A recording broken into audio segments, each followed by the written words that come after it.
Ma petite histoire s'est passée au mois de mars, au début du confinement. C'était un dimanche, je rallume mon portable et j'entends 2 fois une voix qui parlait. La 3e fois, je me décide à répondre. C'était un infirmier qui me demandait si j'avais besoin de ses secours. Un peu étonnée, je lui réponds que j'ai coupé mon téléphone la veille et qu'en le rallumant, je me trouvais sur un service urgence. Alors, il me demande gentiment la marque de mon nouvel appareil. Je lui dis que c'est un A20 Samsung. Il me dit, je ne connais pas trop les choses, je vous conseille de le couper.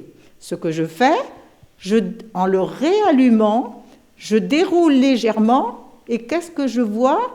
Réactiver l'urgence. Parce qu'en l'éteignant, au lieu de cliquer sur un bouton, j'avais cliqué sur les 2. C'était une mauvaise manip et là j'étais très gênée, je me suis excusée, surtout en plein confinement et un dimanche de surcroît. L'autre jour, il m'est arrivé une drôle d'aventure. Je voulais télécharger l'application TikTok pour épater mes petits-enfants. Bon, je vais sur Google, je télécharge, très bien. Contente de moi, j'essaie d'appeler ma petite fille pour lui dire, tu vois, je ne suis pas si bête que ça. Surprise, je n'ai plus aucun contact. Tout a disparu. Mais comment je vais faire? Alors, lumière quand même dans ma tête, je me dis, j'ai mes SMS qui sont enregistrés. Je vais regarder et je vais tout retrouver mes contacts. Enfin, tous mes contacts, non, mais au moins une partie. J'étais soulagée parce que j'ai récupéré pas mal de choses et je suis contente. Là, l'autre jour, mon petit-fils était chez moi et puis au cours de la conversation, il me fallait des renseignements. Et puis, pour moi, c'est pas très facile, je sais pas trop comment faire. Et puis lui me dit, mais écoute mamie, c'est tout simple. Tu vas cliquer sur Google, puisque tu as une tablette, il faut t'en servir. Tu cliques sur Google, tu poses tes questions, et puis tu auras les réponses. Mais bien sûr, c'est très très facile finalement. Et écoute, je suis partie sur Google, j'ai posé ma question 1 fois, posé ma question 2 fois, mais rien ne vient. Et là, ça commence à m'énerver, ça bouillonne dans ma tête.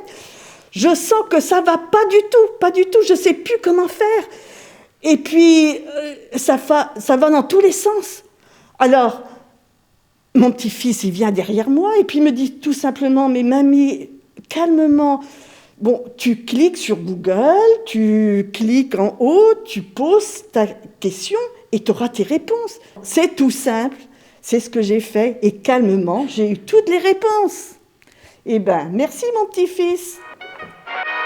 Alors tu vois, moi jusque-là, les réseaux sociaux, j'en voulais pas. Tu me parlais de Facebook, alors pour rien au monde, je me serais inscrit à Facebook. Et puis, je vais te raconter ce qui m'est arrivé. Alors, je suis un grand bricoleur. Moi, chez moi, le bricolage, je suis incollable là-dessus. Et puis un jour, j'avais besoin d'un foret, un foret en carbure. Et puis, je suis allé au magasin de bricolage, le roi Arthur. Je ne sais pas si tu connais le roi Arthur. Et puis là, je cherche partout, je vais dans tous les rayons, je cherche mon foret de carbure, je trouve rien. Alors, qu'est-ce que je fais? Je reviens à la maison. Et puis là, arrivé à la maison, j'ai la chance de tomber sur ma petite fille Viviane. Et qui me dit, tu cherches des forêts en carbure, tu as été chez le roi Arthur. Mais non, écoute, moi je te propose plutôt d'aller sur Internet. Sur Internet, tu trouves tout ce que tu veux. C'est pas compliqué, sur Internet, tu as des tables rondes. Il suffit d'y aller. Alors qu'est-ce que j'ai fait à votre avis? Je suis allé sur Internet. Et j'ai trouvé ce qu'il fallait. J'ai trouvé des forêts de 10, des forêts de 15, des forêts de 20. J'ai trouvé tous les forêts que je voulais. Depuis, je peux vous assurer que je me suis inscrit à Instagram, à Facebook, à WhatsApp, à tous les réseaux sociaux que vous voulez.